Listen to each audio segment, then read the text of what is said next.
आपकी बाप का एरिया है क्या जो संवेदनशील है? आप हिंदू मोहल्ले से जब जाते हैं तो संवेदनशील नहीं होता है, और आपके मोहल्ले से जाने से संवेदनशील हो गया। तो अखिलेश यादव का सोच औरंगजेब के सोच से 100% मिलता है। अखिलेश यादव का मरा हुआ अगर बाप भी आ जाएगा, दावे के साथ कह सकता हूँ कि अखिलेश यादव न यूपी में आएंगे न तो लोकसभा में आएंगे। साल में 52 बार है, नहीं एक दिन एक जुम्मा मनाओगे कोई आपत्ति नहीं आ जाएगी। अच्छा भाई साहब होली जरूर मनेगी, लेकिन अब ये रात को कोर्ट खुलवाने वाले हमें बताएंगे कि कौन आतंकवादी है कौन नहीं है, हैं याकुन मेनन को गले से लगाने वाले हमें बताएंगे कौन आतंकवादी है कौन नहीं है। समाजवादी पार्टी के नेता है, ये मौलानाओं के थूका हुआ, मूता हुआ, चाटा हुआ सब खा सकते हैं। अच्छा। लेकिन जो सनातनी है, हम जैसे कट्टर हिंदू, हम लोग तो भाई साहब इनसे परहेज है। संभल के सीईओ का बयान आया कि 52 दिन जुम्मा आता है साल में, जिसको रंगों से प्यार है तो वो घर से बाहर निकले, जिसको रंगों से प्यार नहीं है वो घर के अंदर नमाज पढ़े। हम सबसे पहले ये कहना चाहते हैं कि संभल का सीईओ ने कहा है, चौधरी जी ने,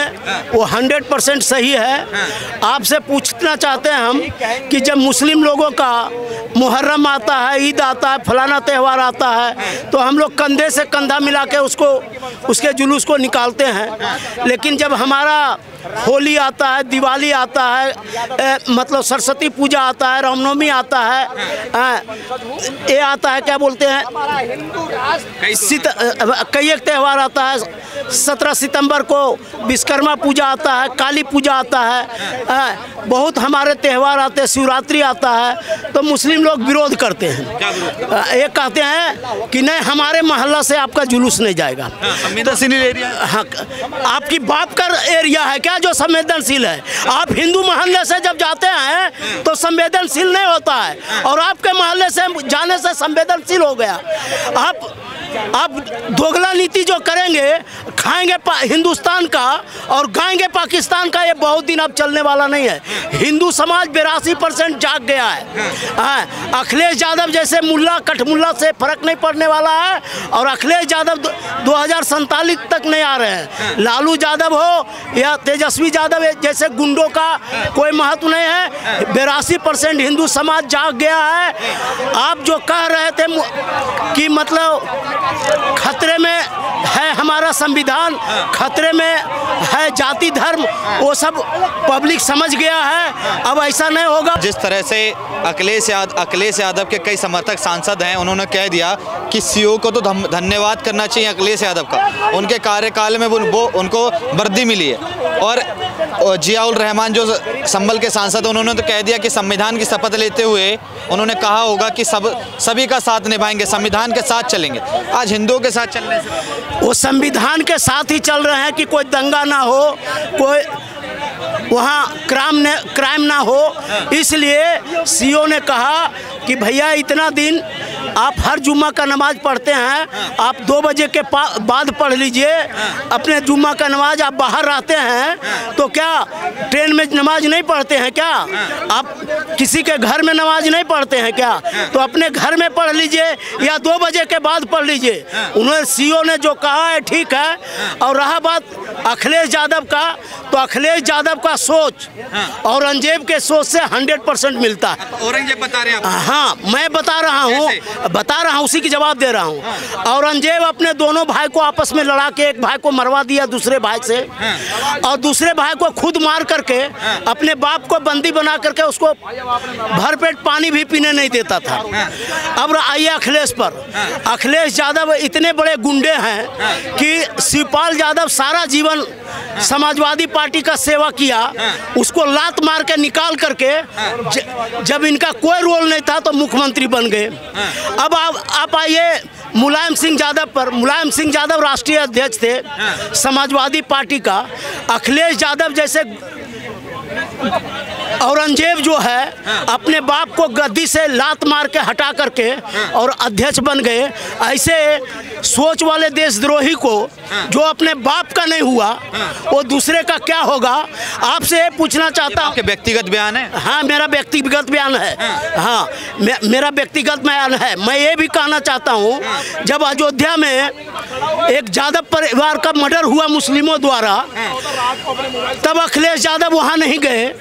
लेकिन जब ये मुख्तार अंसारी और वो कौन था, यतीक अहमद, तो उसके घर में अखिलेश यादव क्यों गए? एक यादव के घर में जा नहीं सकते, लेकिन वो उनके अतीक अहमद के यहाँ इसलिए गए क्योंकि उसको 17% मुस्लिमों का वोट चाहिए। अच्छा, मैं जानना चाहूँगा, गोपाल राय का नाम सुना होगा, समाजवादी पार्टी के नेता, वो कह रहे हैं कि जब हमारी सत्ता आएगी तो ऐसे अधिकारियों को जेल के अंदर डाला जाएगा। आपको मैं सबसे पहले ये बता दूं, अखिलेश यादव का मरा हुआ अगर बाप भी आ जाएगा तो भी 2047 तक तो मैं दावे के साथ कह सकता हूं कि अखिलेश यादव न यूपी में आएंगे न तो लोकसभा में आएंगे। एक बार जनता ने गलती से बरगला दिया इन्होंने संविधान के नाम पर, जाति के नाम पर। अगर अखिलेश यादव बहुत बड़े माई के लाल हैं तो अभी वो 37 लोकसभा से रिजाइन करके देखें, 7 सीट अगर यूपी में आ जाए तो बहुत बड़ी बात है। 365 दिन में एक दिन भाईचारा मुसलमान नहीं निभा सकता क्या? आप बताइए, सारा ठेका हिंदुओं ने ले रखा है। रामनवमी निकालनी है, पुलिस प्रशासन की अनुमति लो क्योंकि मुस्लिम आकर के पथराव कर देगा। गणेश पंडाल लगाना है, दुर्गा पंडाल लगाना है, पुलिस की अनुमति लो, नहीं तो मुस्लिम आकर के उसमें थूकने का काम करेंगे। कावड़ की शोभा यात्राएं निकलनी है, उसमें पुलिस प्रशासन लगवाओ, आर्मी लगवाओ, CRPF लगाओ, ये सारी अनुमतियां हम लोग। माता वैष्णो देवी जाना है या अमरनाथ जी जाना है तो सेना तैनात होगी, उसके बाद हम दर्शन करने जाएंगे। बस सारा ठेका हिंदू लेंगे और मुसलमान यहाँ पर जो है वो बनी बनाई रोटियाँ सेकेगा और खाएगा। जैसे कश्मीर के अंदर हिंदुओं ने मकान बनाए, हिंदुओं ने दुकानें बनाई, हिंदुओं ने उद्योग बनाए, आकर के बनी बनाई रोटियाँ कौन खा रहा है वहाँ जा कर के देखिए। इनका तो उद्देश्य है कलाम बनना नहीं है, कसाब की जय जयकारें करनी है इन लोगों ने। प्रोफेसर राम गोपाल जी हैं जो इनके पार्टी के महासचिव हैं, समाजवादी के, नमाजवादी के, ये अभी कह रहे कि ये दंगा करता है, ये संजय सिंह, ये सब भाई साहब मैं कह रहा हूँ सारे दंगाई हैं ये, जितने समाजवादी के, आम आदमी के, इनका सबका बिस्तर जनता ने गुल कर दिया। और आप बात कर रहे हो कि मुसलमान, तो मुसलमान भाई साहब किसी के सगे नहीं है, ये अपने बहन के सगे नहीं है, अपने भाई के भाई नहीं है। भाई अगर अपनी बहन के बहन हो तो ये शादी क्यों कर लेते हैं अपनी बहन से बहन? और इनके मजहब में हलाला हो रहा है, कोई दिक्कत नहीं है इन्हें, ये सब क्यों हो रहा है? हाँ, मौलाना कर रहा है हलाला। मदरसे में जाते हैं भाई साहब, अगर इन्होंने तलाक दे दिया तो फिर उसका हलाला होगा, फिर वो पाक साफ होगी। गाजीपुर में एक सेकंड भाई, कलर से क्या दिक्कत है भाई? हिंदुस्तान में रहोगे तो कलर, होली के दिन घर में रहो, रोड पे आओगे तो तुम्हारे मुंह पे या कहीं पे कलर लगाया जाएगा। मैं आपसे जानना चाहूँगा, यूपी के गाजीपुर में जिस दिन रमजान है उस दिन नमाज पढ़ी जाएगी और अगले दिन होली मनाई जाएगी, क्या ये पूरे भारत में नहीं हो सकता? हिंदू तो बहुत संख्या में है, सहनशील बन जाए। भाई कहीं पे भी हो, पहले होली है, नमाज बाद में। कोई ईद नहीं है, जुम्मे की नमाज है, जुम्मे की नमाज कोई आफत नहीं आ गई। साल में 52 बार है, नहीं एक दिन एक जुम्मा मनाओगे कोई आफत नहीं आ जाएगी। भाई साहब होली जरूर मनेगी, लेकिन होली क्योंकि ये हिंदुस्तान में होली घर पे नहीं बन सकती, बिगड़ डीजे बनती है। भाई साहब सुनिए, साल में एक बार आता है। हिंदुस्तान में होली राष्ट्रीय त्यौहार है, मुहर्रम और ईद और ये जुम्मा उम्मा कोई राष्ट्रीय त्यौहार नहीं है, ये तो एक हम लोग टेम्परेरी रखा है। लेकिन ये राष्ट्रीय त्यौहार है, होली, दीपावली, दशहरा, भैया दूज, ये जितने भी त्यौहार हैं राष्ट्रीय त्यौहार हैं। तो इनको सर्वप्रथम इनके पहले प्राथमिकता इनको पहले पूरा करने का, नमाज उमाज तो चलता रहेगा। एक सेकंड आरोमा जान जाइएगा नहीं, गोपाल राय ने तो कह दिया जैसी सरकार बदलेगी तो ऐसे जो अधिकारी हैं इनको जेल भेजने का काम करी जाएगा और इनको ये जेल में ही रहने चाहिए। और इनको तो उपकार मानना चाहिए, अखिलेश यादव की पार्टी में जब अखिलेश यादव की सरकार थी तब उस समय इनकी जो नौकरी लगी थी, अधिकारी बने थे। अखिलेश यादव की खैरात पे नौकरी लगी थी, ये भी तो पूछिए उनसे, उनकी एजुकेशन के दम पे लगी थी। ठीक है, जो किताबें उन्होंने पढ़ी ना, जो आपका अखिलेश यादव नहीं पढ़ पाया, ठीक है ना, उसके दम पे मिली थी। अर्जुन अवार्ड से नवाजा गया उनको तब मिली, ठीक है, मेडल जीते उन्होंने हर एक चीज के अंदर, तब जाकर के नौकरी मिली। 1 लाख रुपया दे करके जिन तुमने भरवाया था ना यादव को, उन तरीके से उन्होंने नहीं ली है।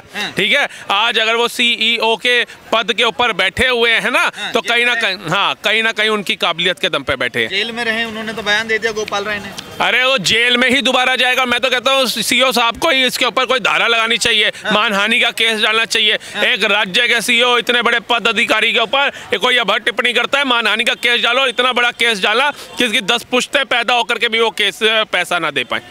डालो ना, टैक्स पेयर होंगे, अगर सरकारी नौकरी पे बैठे हैं टैक्स पे करते होंगे ना। CEO साहब, हमारे अनुज चौधरी जी, जा करके बोलिए उनको, मैं तो कहता हूँ आपके न्यूज़ के माध्यम से जाना चाहिए, इसके ऊपर मानहानि का केस चलना चाहिए, मानहानि का केस बिल्कुल डलना चाहिए। उनकी छवि खराब करने की कोशिश करी गई है। में जो 5 युवाओं की हत्या हुई, पुलिस प्रशासन के द्वारा ऐसे आरोप लगाए जाते हैं, उन पुलिस वालों को आतंकवादी बता दिया जाता है। अखिलेश यादव के समर्थक बोलते हैं। अब ये रात को कोर्ट खुलवाने वाले हमें बताएंगे कि कौन आतंकवादी है कौन नहीं है, हैं याकुन मेनन को गले से लगाने वाले हमें बताएंगे कौन आतंकवादी है कौन नहीं है। जेएनयू में अफजल मरने के बाद उसके और अफजल पैदा करने वाले हमें बताएंगे कौन आतंकवादी है कौन आतंकवादी नहीं है। कश्मीर के अंदर तिरंगा जलवाता और सेना को पत्थर मरवाने वाले हमें बताएंगे कौन आतंकवादी है कौन आतंकवादी नहीं है। ताज होटल 26/11 उठा करके देख लो, या फिर आप अलग अलग राज्यों के अंदर बम फाड़ने वाले मुद्दे उठा करके देख लो, वो हमें बताएंगे कि कौन आतंकवादी है कौन आतंकवादी नहीं है। इनको मोदी से दिक्कत इसलिए है क्योंकि वो देश हित की बात करता है, इनको योगी से दिक्कत इसलिए है वो राज्य हित की बात करता है, और इनको ये अपने सीओ साहब अनुज चौधरी से दिक्कत है क्योंकि वो लॉ एंड ऑर्डर को मेंटेन करने की बात करते हैं। हाँ, मैं जानना चाहूँगा, संभल की शाही जामा मस्जिद को ढांचा बता दिया गया, ऐसी बाबरी को ढांचा बता दिया गया था, हालांकि आज वहाँ राम मंदिर है। क्या कहेंगे, क्या वो शाही जामा मस्जिद एक ढांचा बन के रह गया? भाई साहब, संभल का जिक्र पुराणों में है। हाँ। वहाँ पे जो हमारे कल की अवतार है वहीं पे होंगे। कुरान में भी है। कुरान में यार, कुरान में भाई साहब, कुरान कहाँ बना था? हाँ। सऊदी में। हिंदुस्तान में क्यों कुरान थोप रहे हो? यहाँ सरिया थोड़ी ना थोपोगे, यहाँ तुम्हें रहने के लिए जगह दिए रहो। और ये अखिले हिंदुओं ने जगह दिया है। जितना ये हिंदुस्तान हिंदुओं का है ना, उतना ही मुसलमानों का है, उतना ही सिख का है। ये तुम्हारी सिखों का है, मुसलमानों का नहीं है। ये तुम्हारी गलतफहमी है। यही तो मैं बार बार कह रहा हूँ। ये मुसलमानों को जो था अफगानिस्तान, बांग्लादेश और पाकिस्तान ले चुके हैं। हिंदुस्तान हिंदुओं का, ये आपकी गलतफहमी है। ये निकालो। मोदी जी अभी राबड़ी देवी भी बोल दिए हैं बिहार से, लालू यादव की वाइफ बोल दिए हैं, पूर्व मुख्यमंत्री रह चुके हैं बिहार से, कि नरेंद्र मोदी में अगर हिम्मत है निकाल के फेंके सारे मुसलमानों को घर से बाहर, भारत से बाहर निकाल के फेंक। सुनिए, वक्त आने पे फेंक दिया जाएगा। वक्त तो आने दो। योगी आदित्यनाथ जी को तो कुर्सी पे बैठने दो।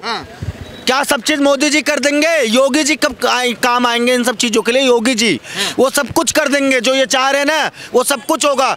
ये भाई साहब जो समाजवादी पार्टी के नेता है, ये मौलानाओं के थूका हुआ, मूता हुआ, चाटा हुआ सब खा सकते हैं। अच्छा। लेकिन जो सनातनी है, हम जैसे कट्टर हिंदू, हम लोग तो भाई साहब इनसे परहेज है। हाँ, ये रंग नहीं पसंद है तो ये हमें पसंद नहीं है। अगर हिंदुस्तान में रहना लगाना पसंद है किसे? तुमको? भाई साहब, हम क्यों लगाएंगे टोपी? तो उनको रंग क्यों लगाएंगे आप? अरे वो भाई साहब यहाँ पे रह रहे, उनकी किस्मत है। कोई नहीं रह रहा, सबका हिंदुस्तान है। हमारा देश है ये, उनका नहीं है। आपको बार बार यही कह रहा हूँ, उनकी किस्मत है कि यहाँ रह रहे हैं। उनको मौका दिया यहाँ के हिंदुओं ने। उनका तो पाकिस्तान, बांग्लादेश है।